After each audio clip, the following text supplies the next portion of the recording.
পাৰি ন? সন্মানীয় সাংবাদিক বন্ধুসকল, আজি এই সংবাদমেলত উপস্থিত থকা আমাৰ সন্মানীয় ৰাজ্যসভা সাংসদ অজিত কুমাৰ ভূঞা ডাঙৰীয়া, লোকসভাৰ সাংসদ ডক্টৰ হুছেইন ডাঙৰীয়া, মই আজি বিৰোধী ঐক্য মঞ্চ অসমৰ এই সংবাদমেললৈ আপোনালোক সকলোকে আদৰণি জনাইছোঁ। আপোনালোকে সকলোৱে জানে যে এই সময়ত সমগ্ৰ অসমতে এটা বিশেষ বিষয়ে যথেষ্ট চৰ্চা লাভ কৰিছে আৰু এই বিষয়টোকে লৈ সমগ্ৰ অসমৰ জনগণ ইয়াৰ লগত জড়িত হৈ আছে, আসন্ন হৈ আছে। আৰু এই গোটেই যিটো ট্ৰেডিং, এই ট্ৰেডিঙৰ কেলেংকাৰীৰ লগত আমি দেখিছোঁ যে বিভিন্ন ধৰণে ৰাজনৈতিক ব্যক্তি, ৰৌ, বৰালি, পুথি, খলিহনা ইয়াৰ লগত বহু ব্যক্তি জড়িত। আৰু এনেকুৱা ধৰণৰ কথা বতৰা, এনেকুৱা ট্ৰেডিং বা অনলাইন এনেকুৱা ধৰণৰ কেলেংকাৰীৰ ইতিহাস নতুন নহয়। আগতেও সাৰদা কেলেংকাৰী একেধৰণৰ, ৰ'জ ভেলীৰ যিটো কেলেংকাৰী একেধৰণৰ ঘটনা সংঘটিত হৈছিল। আৰু এই ঘটনাবোৰত এনেকুৱা ধৰণৰ যি প্ৰবঞ্চনা, টকা পইচাৰ প্ৰবঞ্চনা বা এনেকুৱা ধৰণৰ মাইক্ৰ' ফাইনেন্সেই হওক বা ট্ৰেডিং, অনলাইন এনেকুৱা কেলেংকাৰীৰ লগত আগতেও বিভিন্ন ধৰণৰ ৰাজনৈতিক ব্যক্তি জড়িত হোৱাৰ কথা আমি দেখিবলৈ পাইছিলোঁ, ৰক্ষণাবেক্ষণ দিয়া আমি দেখিবলৈ পাইছিলোঁ। শেহতীয়াকৈ এই যিটো নতুন ধৰণৰ ট্ৰেডিং কেলেংকাৰী, এই কেলেংকাৰী আৰম্ভ হ'ল, এই যিটো প্ৰবঞ্চনা, ঠগ, এই গোটেই কথাটোৰ লগত, এই গোটেই ঠগ প্ৰবঞ্চনাৰ লগত কেইবাগৰাকীও ব্যক্তিৰ নাম ইয়াত তেওঁলোকৰ কথা আহিল, ৰাজহুৱা হ'ল। দীপাংকৰ বৰ্মন নামৰ এগৰাকী ব্যক্তি, যিগৰাকী ব্যক্তি এতিয়াও পলাই আছে, পলাতক ঘোষণা কৰিছে। ৬,০০০ কোটি টকা তেওঁ এই কেলেংকাৰী কৰা বুলি ইতিমধ্যে উল্লেখ কৰিছে। ডিবি ষ্টক ব্ৰকিং আৰু এটা পেন ইণ্ডিয়া ইনভেষ্টৰ বুলি দুটা কোম্পেনী খুলি, কোম্পেনীটো ডিজিপি অফিচৰ কাষতে ২০১৮ চনৰ পৰা খুলি থকাৰ পাছত ২০২৪ চনতহে কথাটো চৰকাৰৰ দৃষ্টিগোচৰ হৈছে। তাৰ পাছত স্বপ্ননীল দাস বৰা বুলি কৰা এগৰাকী trading for a living TFAL বুলি এটা কোম্পেনী খুলি তেওঁ এনেকুৱা ধৰণৰ ঠগ প্ৰবঞ্চনাৰ চাৰিওফালে মায়াজাল ৰচনা কৰিছে। আৰু শেহতীয়াকৈ আটাইতকৈ বেছি যিটো চৰ্চা হৈছে সেইটো হৈ গ'ল বিশাল ফুকন বা বিশাল ফুকনৰ লগত চলি থকা যিটো চক্ৰ, এই চক্ৰটোৰ যিটো কেলেংকাৰী, এইটো আটাইতকৈ বেছি চৰ্চা হৈছে। কাৰণ এই গোটেই কথাটো যেতিয়া আহিল, বিশাল ফুকনৰ ট্ৰেডিং প্ৰবঞ্চনাৰ লগত যেতিয়া বিষয়টো আহিল, তেতিয়া বিভিন্ন ধৰণৰ কথা বতৰাবোৰ আহিল। এই ধন চিণ্ডিকেটত বিনিয়োগ কৰা, এই ধনৰ লগত, এই গোটেই কেলেংকাৰীটোৰ লগত মুখ্যমন্ত্ৰীৰ ঘনিষ্ঠ কোনোবা ব্যক্তি জড়িত হৈ থকা কথা, আৰু এই গোটেই কথাটোৰ লগত মুখ্যমন্ত্ৰীৰ বক্তব্য, আৰু যোৱাকালি ধৰালৈকে যিখন চিত্ৰনাট্য আৰু নাটক ৰচনা কৰা হ'ল, এই কথা স্পষ্ট ৰূপত প্ৰমাণ হ'ল যে ইয়াত কোনোবা ৰজাঘৰীয়া ৰাজনৈতিক হস্তক্ষেপ নাথাকিলে এই ধৰণৰ কথা বতৰা নহয়। প্ৰথম আৰম্ভণি মুখ্যমন্ত্ৰী একেবাৰে কেজুৱেল কথা যে তেওঁ ঘূৰি ফুৰিছে ক'ৰবাত টকা লৈ, টকা শেষ হ'লে ঘূৰি আহিব। এইটোৰ লগত যোৱাকালি যে ৰাজ আতিথ্য দিলে যি দুগৰাকী অপৰাধী, তাৰ লগত লিংক আছে। মুখ্যমন্ত্ৰীয়ে বেছি বুদ্ধিয়ক নহয়, গম পোৱা নাছিল যে তেওঁ দি থৈ যোৱা ক্লুটোৰ লগত পিছৰ পৰৱৰ্তী এটা সম্পৰ্ক থাকিব, যিটো ৰাইজৰ চকুত ধৰা পৰিব। জিমখানা ক্লাবত 5:30 বজাত নি পুলিচে কৈছে যে তেওঁলোকক আমি ৰাখিবলৈ আহিছোঁ, বিশেষ এখন মিটিং আছে, প্ৰয়োজন হ'লে নিশাও আমি আকৌ লৈ আহিম। আৰু নি তেওঁলোকক যেতিয়া তাৰ পাছত তাৰ জিমখানা ক্লাবত সেৱা শুশ্ৰূষা কৰি তেওঁলোকে খুৱাই বোৱাই একেলগে ব্ৰেকফাষ্ট কৰি উলিয়াই লৈ আহিলে, চৌকল আত্মসমৰ্পণ বা আটক। তাৰ পাছত তাৰ পৰৱৰ্তী যিটো পৰিৱেশ আৰু পৰিস্থিতি আপোনালোকে সকলোৱে দেখিছে।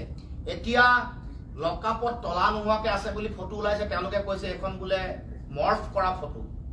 কোনোবাই কৈছে চেণ্ডেল পিন্ধি লকআপৰ ভিতৰত আছে, সেইটোও কৈছে তেওঁলোকে এখন টেম্পাৰ কৰা ফটো। কিন্তু মই আপোনালোকক ক'ব খোজোঁ যে লকআপৰ ভিতৰত বোলে খাটিয়া দি ধুনীয়াকৈ ব্যৱস্থা কৰি শুবলৈ দিছে, এইটো আপোনালোকে খবৰ ল'ব। গতিকে এই যে যিটো প্ৰক্ৰিয়া, এই প্ৰক্ৰিয়াটোৰ লগত তাৰ মানে চৰকাৰী যন্ত্ৰটো জড়িত। এতিয়া দীপাংকৰ বৰ্মনৰ বিষয়টো তল পৰিলে, 300তকৈ বেছি মানুহে পল্টন বজাৰত FIR দিছিল।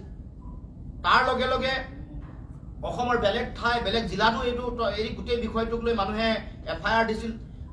2018 চনৰ পৰা এই কাণ্ড চলি আছে, যিটো তেওঁৰ অফিচ আছিলে একেবাৰে ডিজিপি অফিচৰ কাষত মাক দেউতাক এতিয়াও মুকলি আকাশৰ তলত আছে কোনো এফআইআৰ লঞ্চ কৰা নাই এতিয়ালৈকে বা কোনো ধৰণৰ তেওঁলোক ব্যৱস্থা গ্ৰহণ কৰা নাই আনকি আশ্চৰ্যজনক কথাটো হ'ল যে এই যিগৰাকী প্ৰবঞ্চক ঠগ এই অপৰাধীগৰাকীৰ তেওঁ যিবোৰ সা সম্পত্তি এইবোৰ কোনো বাজেয়াপ্ত কৰা নাই থানালৈ চুচৰাই লৈ অহা নাই আৰু আচৰিত কথা তেওঁক সেই সময়ত বঁটা বাহন দিয়া হৈছিল বঁটা বাহন দিয়া কথা সকলোৱে জানে আৰু বিভিন্ন ধৰণৰ অনুষ্ঠান আনকি Assam engineering college Guwahati university Royal Global ইউনিভাৰ্চিটিও স্পন্সৰ লোৱাৰ কথা এই সময়ত উল্লেখ হৈছে বা সকলোৱে জানে গতিকে আমি এই গোটেই কথাবোৰ দেখাৰ পাছত আনকি এই এনেকুৱা ধৰণৰ ফ্ৰডৰ লগত জড়িত হৈ থকা ফিন এক্সপাৰ্ট ট্ৰেডিং ছাৰ্ভিচৰ পৰা মুখ্যমন্ত্ৰীয়ে 5 লাখ টকা লোৱা 5 লাখ টকা লোৱাৰ পাছত সেই ফটোখন পাব্লিছ কৰি তাত থকা যিসকল ফ্ৰড কৰা যিসকল মানুহ নৰেশ প্ৰসাদ ৰঞ্জিত কাকতি যিগৰাকী হৰপ চৰ্চা হ'ল কৃষ্ণ প্ৰসাদ যিসকলৰ ফটো সম্বলিত যিখন পোষ্ট মুখ্যমন্ত্ৰীয়ে নিজে কৰিছে আৰু মুখ্যমন্ত্ৰীয়ে নিজে ক'লে যে এনেকুৱা ধৰণৰ কাম কৰি থকা মানুহে 1 কোটি টকা দিবলৈ তেওঁৰ ওচৰলৈ আহিছিলে তাৰ মানে এই গোটেই কথা বতৰাবোৰৰ লগত আসলতে ৰাজনৈতিক হস্তক্ষেপ বা ৰাজনৈতিক ৰক্ষণাবেক্ষণৰ কথা ইতিমধ্যে মানুহৰ মুখলৈ আহিছে মানুহৰ সকলোৰে দৃষ্টিগোচৰ হৈছে সেইকাৰণে আমি দাবী জনাইছো যে এই বিষয়টোৰ তদন্ত হ'ব লাগে ইতিমধ্যে এগৰাকী উচ্চতম ন্যায়ালয়ৰ ন্যায়াধীশৰ তত্ত্বাৱধান নিৰীক্ষণত সিবিআইৰ তদন্তৰ ব্যৱস্থা কৰিব লাগে কাৰণ এই গোটেই বিষয়টোৰ লগত এটা ব্যাপক এটা যন্ত্ৰ ব্যাপক এটা ৰেকেট জড়িত হৈ আছে কাৰণ আপোনালোকে এই কথাই গম পাব যেতিয়া এগৰাকী শিল্পীৰ ঘৰত আছিল এই দুইগৰাকী অপৰাধী তাৰ পাছত এসপ্তাহ 7 দিন থাকিলে কেন্দ্ৰীয় আমাৰ ৰাজ্য চৰকাৰৰ গৃহ মন্ত্ৰণালয়ৰ ফালৰ পৰা কোৱা হ'ল যে তেওঁ নেপাল গৈছে শ্বিলঙলৈ গৈছে তাৰ পাছত দেখা পোৱা গ'ল যে তেওঁ যোৰহাটত থকা বুলি কৈছে টিয়কত তেওঁৰ নিজৰ যিগৰাকী অপৰাধী তেওঁৰ ঘৰতে থকা বুলি কোৱাৰ পাছত মাতৃয়ে কৈছে বিয়া হোৱাৰ পাছত তেওঁলোকে সভা কৰাৰ বাহিৰ বিয়া দিনাখনৰ পৰা তেওঁলোকৰ ঘৰলৈ যোৱা নাই তাৰ মানে এই গোটেই কথা বতৰাবোৰৰ মাজত ৰহস্য আছে আৰু চৰকাৰে যি ধৰণে ৰাজ আতিথ্য দিছে যি ধৰণে এই গোটেই কথা বতৰাবোৰ পুলিচ প্ৰশাসন জড়িত আনকি ডিব্ৰুগড় জিলাৰ এছপিও তেওঁৰ মুখৰ বক্তব্য শুনিব তেওঁ ক'ব পৰা নাই যে কোট কৰায়ত্ব কৰিলে কেনেকৈ কি হ'ল একেবাৰে অজ্ঞতা প্ৰকাশ কৰিছে তাৰ বিপৰীতে মুখ্যমন্ত্ৰীৰ অতি ঘনিষ্ঠ পুলিচ বিষয়া এই বিষয়টোৰ লগত জড়িত হৈছে তাৰ মানে মুখ্যমন্ত্ৰীয়ে ৰক্ষণাবেক্ষণ দিছে নেকি এই যে গুৱাহাটীৰ পৰা গুৱাহাটীৰ নুনমাটি আমাৰ ৰিফাইনাৰী এইবোৰৰ পৰা গৈ গৈ গৈ গৈ ডিব্ৰুগড় পালে আমি সাধাৰণতে ৰাস্তাত যাওঁতে ইমান চেকিং হয় যোৱাকালিও মই দেখিছোঁ ইমান চেকিঙৰ মাজত এই অপৰাধী দুগৰাকী কেনেকৈ গ'ল এইটো হ'ল প্ৰথম প্ৰশ্ন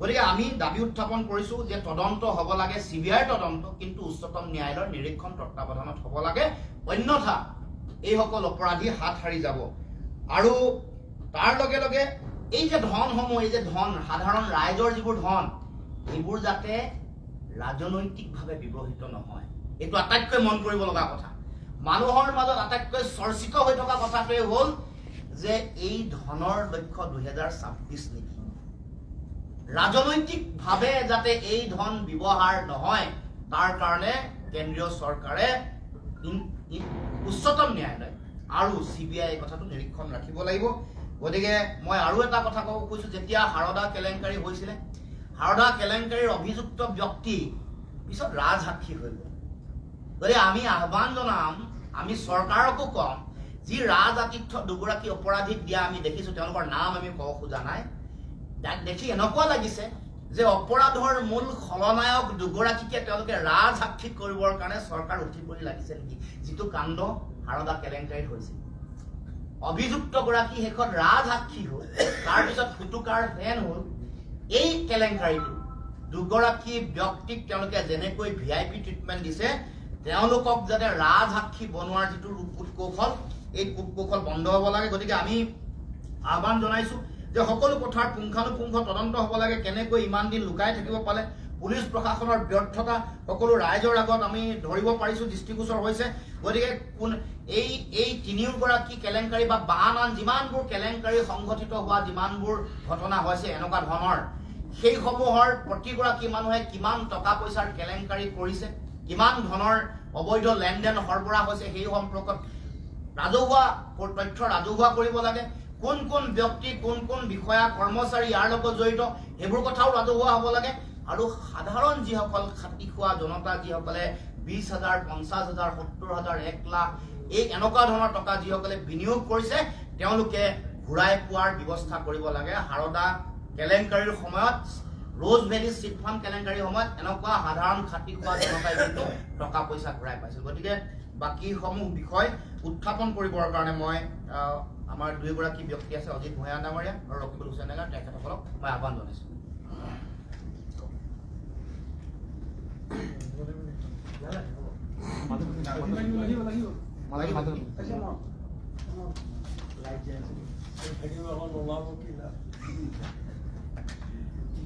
এতিয়া হবনে কাগজ ঠেলা দিব লাগিব আৰু অলপ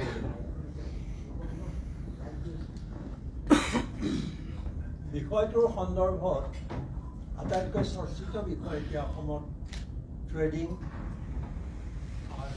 মানে এইটো কি কয়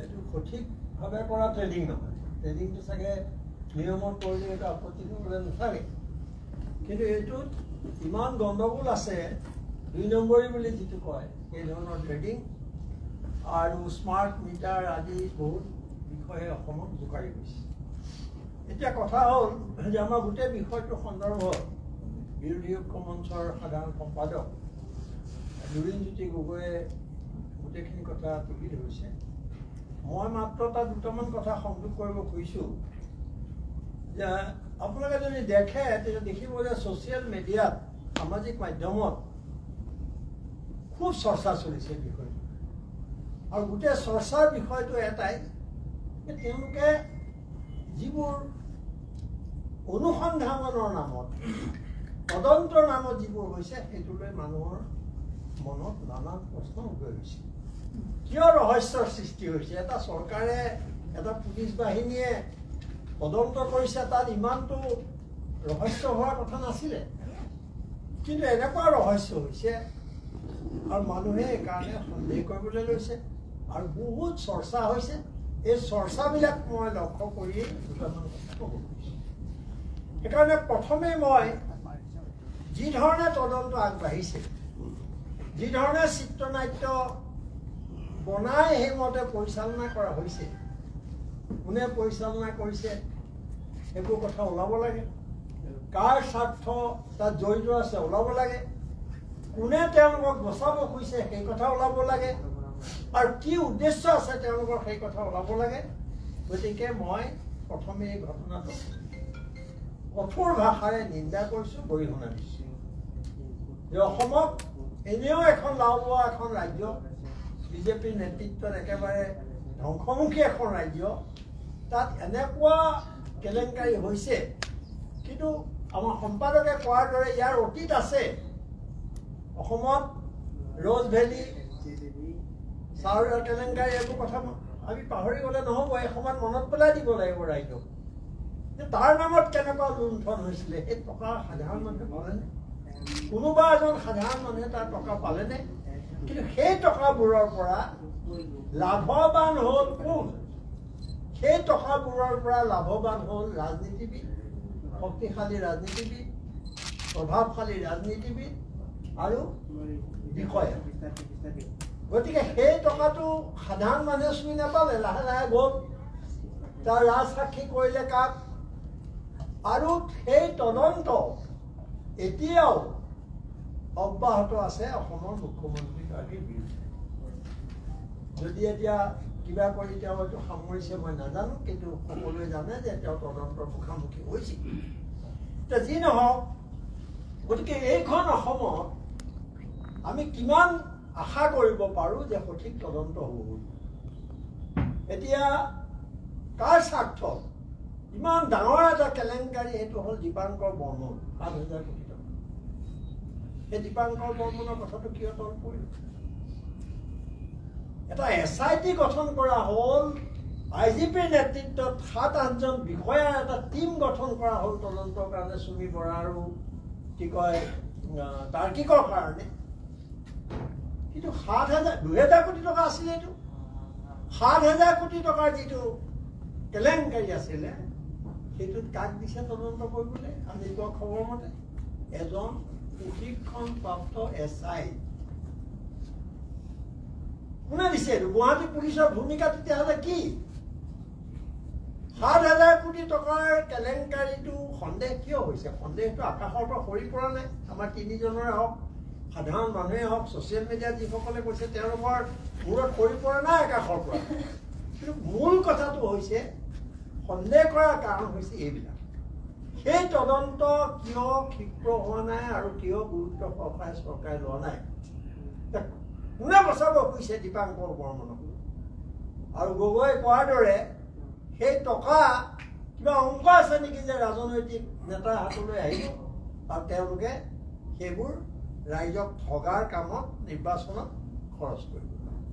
এতিয়া যি ধৰণৰ তদন্ত হৈছে আপোনালোকৰ খবৰৰ পৰাই আমি জুকিয়াই চাইছোঁ, দেখিছোঁ যে চুমি বৰাক কোনে লুকুৱাই ৰাখিছিল? ক'ত আছিলে তেওঁ? যিটো গাঁৱৰ ঘৰৰ কথা কৈছিলে সেইটো কোনো মানুহ 7 দিন লুকাই থাকিব নোৱাৰে। সেইটো আপোনালোকে আকৌ যাওক, ফটো আনক, এখন মাত্ৰ দৰ্জা, পিছফালে একো নাই। আৰু তাতকৈ ডাঙৰ কথা যে সেই ঘৰটোৰ কাষত থকা তেওঁলোকৰ মানুহে কৈছে যে তেওঁলোক বিয়াৰ পৰা অহাই নাই। মই দেখাই নাই, চুমিটো দেখাই নাই। তাৰ্কিক এবাৰ আইতাকৰ কিবা কাৰণত আহিছিল। এই কথাবোৰ খুব গুৰুত্বপূৰ্ণ। আপোনালোকে লগ লগাই যদি চায়, তাৰপিছত হঠাৎ আৰু যি পুলিচে তেওঁক বিচাৰি চাৰিওফালে লকেট কৰি নেপাল, চেৰাপুঞ্জী, মেঘালয়, বিহাৰ ক'তো বাঢ়ি নাই। তেওঁলোকে ইয়কত থকা, যোৰহাটত থকা মহিলাগৰাকীক দম্পতীহালক একোৱে সংযুক্ত নাপালে। এইটো কেনেকুৱা অবিশ্বাস্য কথা এটা হ'ব পাৰে। আৰু যিটো ঘৰৰ কথা কৈছে তাৰ কাষতে এটা আউটপোষ্ট আছে। কোনো পুলিচে আৰু যেতিয়া ইয়াত শিল্পী দিশু শৰ্মাৰ ঘৰত আছিলে তেতিয়া আপোনালোকে চাব যে তেওঁলৈ এটা ফোন আহিছিলে। হাতীগাঁও থানানে বশিষ্ঠ থানাৰ পৰা আহিছিল। এইবোৰ আপোনালোকৰ ৰিপৰ্টৰ ওপৰত মই কেৱল বিশ্লেষণ দাঙি ধৰিছোঁ। সেইটোৰ পিছত কি হ'ল? তেওঁ আকৌ ফোন কৰিলে নাই তাৰ্কিকে তেওঁলৈ? বা অচিজনে ফোন কৰিলে নাই তেওঁলৈ? নিশ্চয় অচিজনে ফোন নকৰাকৈ থকা নাই, কেতিয়া থাকিব নোৱাৰে, কাৰণ তেওঁ বিচাৰি আছে। তাৰ পিছত তেওঁ কি পৰামৰ্শ এনেকুৱা দিলে যে চুমি বৰা ওলাই যাবলৈ সক্ষম বুলি পায়? সেই অচিজনে তেওঁক নিশ্চয় পৰামৰ্শ দিব লাগিব। তেওঁ ওলাই গুচি গ'ল আৰু তাৰপিছত চুমি বৰা তাৰ্কিকৰ কোনো খবৰ নাই। এতিয়া কৈছে আমি যোৰহাটত আছো। তাৰপিছত সংবাদ মাধ্যমলৈ যিটো ভিডিঅ' আহিলে কালি আগদিনা সন্ধিয়া 5টামান 5:30মান বজাত, এইটো ডাঙৰ ৰহস্য ক'ত হ'ল? মই সাংবাদিকগৰাকী যি ইণ্টাৰভিউ লৈছে বা উলিয়াইছে মই তেওঁক সাংবাদিক হিচাপে বা সাংবাদিকতা কৰাৰ কাৰণে ধন্যবাদ জনাইছোঁ। পাৰিছে, এইটো এক্সক্লুচিভ ৰিপৰ্ট বুলি কয়। কিন্তু সেই সময়ত চুমি বৰা পুলিচৰ SITৰ কাষ্টডিত আছিল নে নাই, পুলিচৰ লগত আছিল নে তেওঁ ইণ্ডিপেণ্ডেণ্টলি আছিল, এইটো খুব ডাঙৰ প্ৰশ্ন। আপোনালোকে অনুসন্ধান কৰা উচিত। মই কোৱা মতে, মোৰ খবৰ মতে, মোৰ বিশ্লেষণ মতে তেওঁ SIT পুলিচৰ লগতে আছিল। গতিকে এইটো মেনেজ হ'ব পাৰে। দুটা ইণ্টাৰভিউ দিছে তেওঁ, এটা দিছে তিয়কত আৰু আনটো দিছে তেওঁ জিমখানা। কালি দিছে যিটো জিমখানা। গতিকে তেওঁ, মই জেললৈ যোৱা মানুহ, মই কেইবাবাৰো জেললৈ যোৱা মানুহ, লকপত থকা মানুহ, এইবোৰ কাৰণত নহয় বাৰু, এইটো আপোনালোকে জানে সাংবাদিক হিচাপে। এতিয়া মই বহুত কথা জানো যে কোৰ্টত থিয় কৰালে জানেই বাৰু যে আণ্ডাৰ ডিউৰেছ বুলি পেলাই কথা এটা আছে। যদি মেজিষ্ট্ৰেট নাথাকে পুলিচে জোৰ জবস্তি লেখাই লোৱা বুলি কব।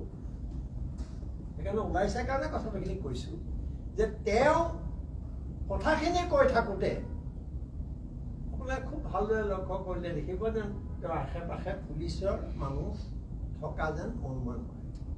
আৰু তেওঁ যিটো দিলে এইটো ৰহস্যজনক। এতিয়া কেনেকে ঠিক আছে মই সাংবাদিকতাক হেৰি কৰা নাই কৰিছে ভাল কথা কিন্তু তেওঁ পুলিচত থাকোঁতে আপোনালোকে এজন লগৰ কোনোবা কেতিয়াবা চিনাকি মানুহ যদি থানাত ধৰে আপোনালোকে যাবচোন আপোনালোকে দেখিব আপোনাক লগ ধৰিবলৈ নিদিয়ে কথা পাতিবলৈ নিদিয়ে জেলত যেতিয়া আপুনি যাব এজন কাষত থিয় হৈ থাকে অফিচাৰ পুলিচৰ তেনেস্থলত তেওঁ ইণ্টাৰভিউ দিব পাৰিলে জিমখানা ক্লাবত তেওঁ আকৌ ইণ্টাৰভিউ দিব পাৰিলে আৰু তাত কোন আছিলে জিমখানা ক্লাবত সেই সময়ত কোন আছিলে বাহিৰৰ মানুহ এই চিচিটিভিত ওলালে নেকি চিচিটিভি এতিয়ালৈকে পৰীক্ষা কৰা হ'লনে নাই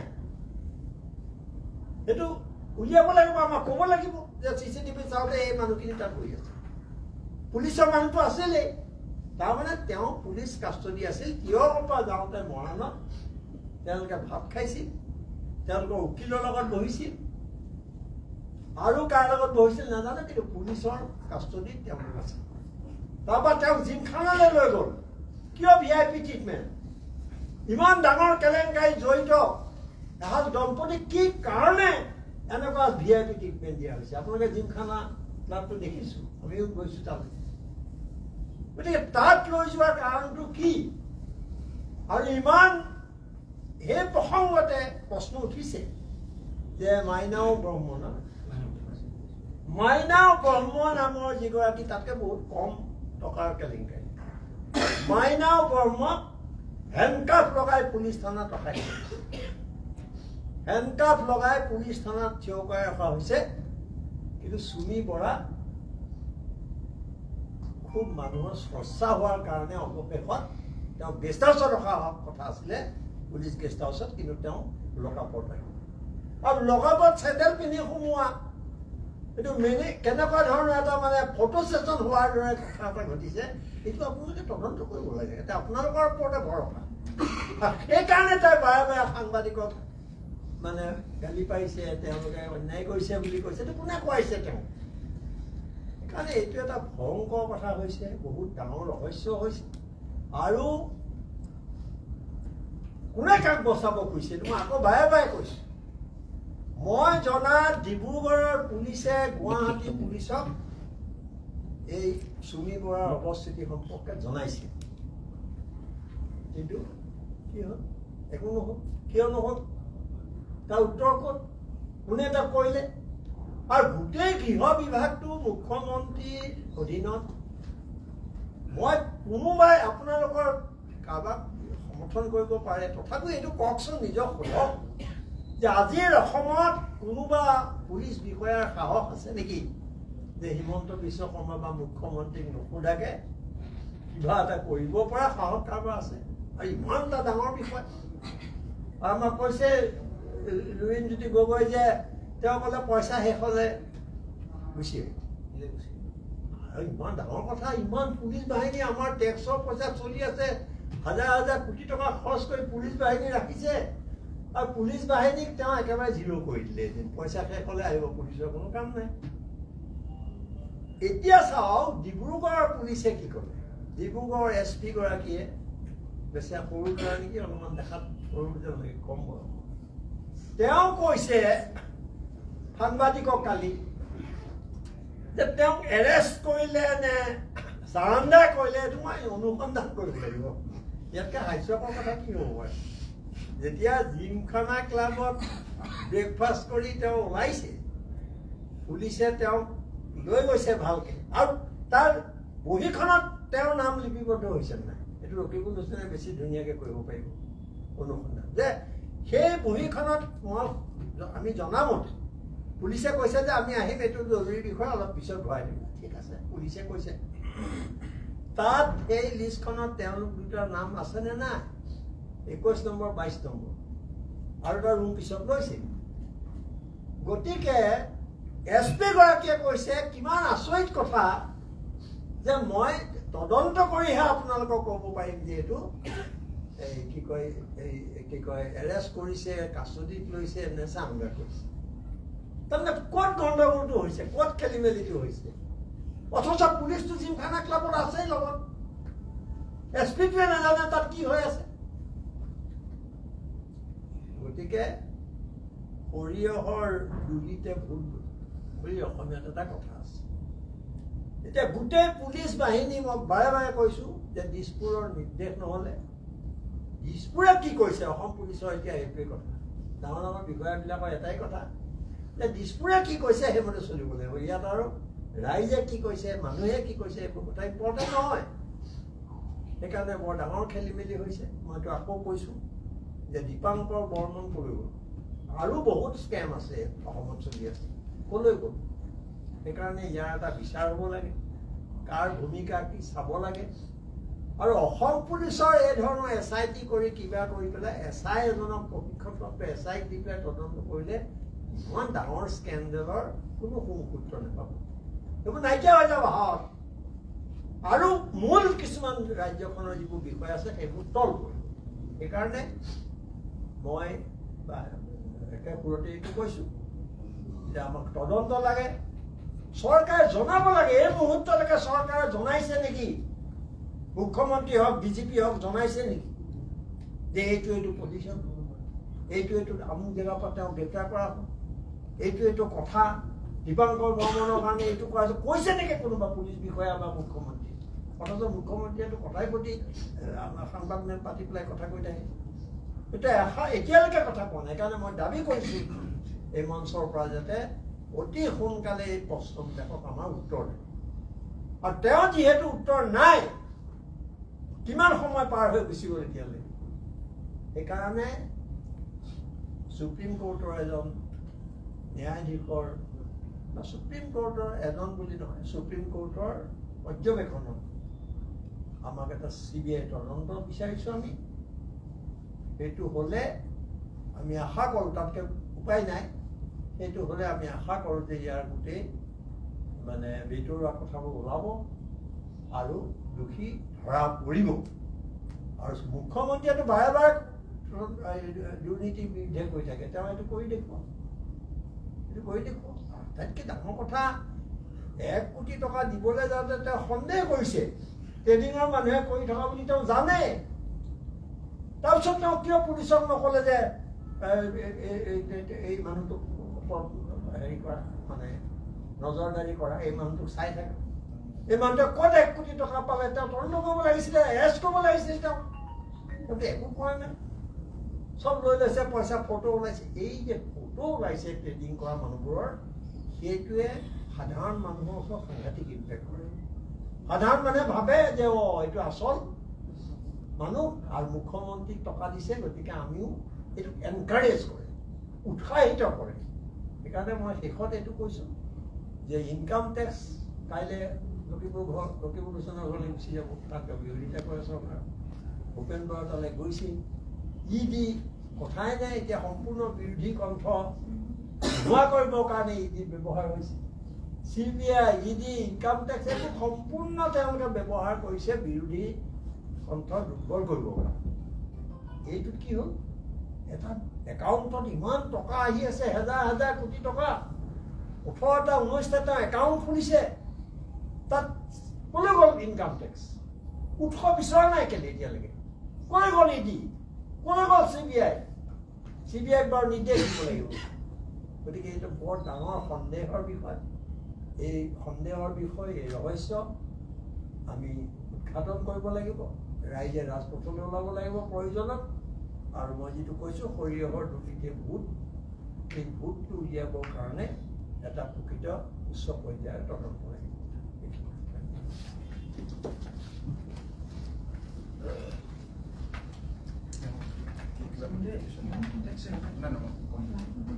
আছে নেকি কওক?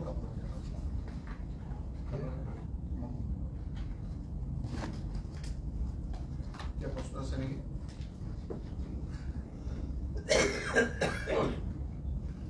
কিবা সুধিব নেকি? এইটো আৰু ট্ৰেডিঙৰ কথাটো ক'লে উচিতটো কথাটো অকণ সুধিব বিচাৰিছোঁ। কালি কৈছে যে ট্ৰেডিংটো এড কৰি লওঁ, এতিয়া দেখা গৈছে যে এই যিটো ঘটনা আপোনালোকে উল্লেখ কৰিছে, দীপাংকৰ বৰ্মনে হওক বা বিশাল চুৰিৰ কথাটো যিটো কথা কৈ আছে, এতিয়া দেখা গৈছে যে একাংশ সংবাদ মাধ্যমৰ নামো জড়িত হৈ পৰিছে গোটেই বিষয়বোৰ লৈ। এজন সাংবাদিক হিচাপে অজিত ভূঞা ছাৰ আগতে পূৰ্বতে যিহেতু সংবাদ মাধ্যমৰ লগতে জড়িত, গতিকে গোটেই বিষয়টো লৈ ছাৰে কি ভাবে যে সংবাদ মাধ্যমৰ কোনো ব্যক্তিৰ নাম জড়িত হৈ পৰিছে, তেওঁলোকৰ নামো ওলাইছে গোটেই বিষয়বিলাক লৈ। তদন্ত হোৱা নাই, তদন্ত হলে ওলাব, কিন্তু এনেধৰণে নাম ওলোৱা কথাটো কি? মই এটা কথা কৈছিলোৱে যে তেওঁৰ যিটো ভিডিঅ' ওলাইছে, সেই ভিডিঅ'টো এগৰাকী সাংবাদিক হিচাপে যদি কোনোবাই আনিব পাৰিছে, সেইটো সাংবাদিকজনক পুৰস্কৃত কৰাৰ কথা। কিন্তু এই ভিডিঅ'টো কৰাৰ ক্ষেত্ৰত বহুত সন্দেহ হৈছে। এই ভিডিঅ'টো মেনেজ কৰা ধৰণৰ কথা হৈছে, যি সময়ত তাইক বিচাৰি ফুৰা হৈছিলে সেই সময়ত মই সেইকাৰণে প্ৰশ্ন